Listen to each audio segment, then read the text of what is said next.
This year, Wild is building a rover, resembling the ones currently driving around on Mars right now. The rover's main mission is to be able to collect and transport items, and to also be able to handle multiple types of terrain. There are 4 teams in Wild this year working on this project: structures, arm, communications, and electronics, and we're really excited to see the rover come together. Basically right now we are in charge of the controls for the rover and also the cameras, so like how the rover sees everything.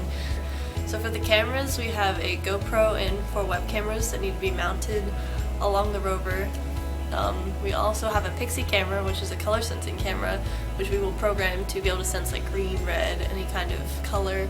For moving the rover, we're getting a PlayStation controller and we're going to program that most likely using Python in order to get like kind of like a tank wheels, like one will go forward, one will go back, or like different directions to get the rover to turn.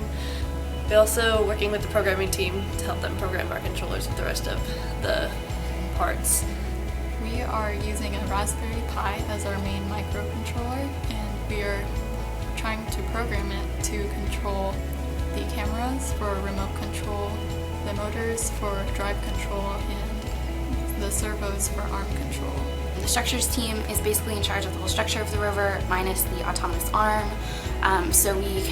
We're working on constructing the body and the wheel system and things like that on our rover. So one of our goals with this project is to make a wheel system that is really adaptable and really flexible, because we aren't 100% sure what kind of terrain we're going over or the obstacles that we might face. So we want to make our wheel system as versatile and adaptable and flexible as we can, depending on the mission.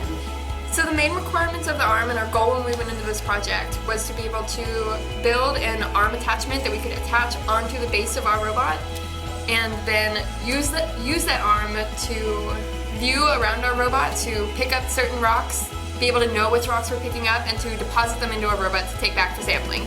In order for everyone to get experience in how Robot Arm worked, we purchased a kit online, just so we had a base to start with, so everyone could be on the same page about how the robot worked. We've heavily modified it. We've created our own parts to modify it to our specifications. It has definitely been an incredible engineering opportunity for all of these people that haven't had experience with robotics before and probably wouldn't have the experience if we weren't doing this project.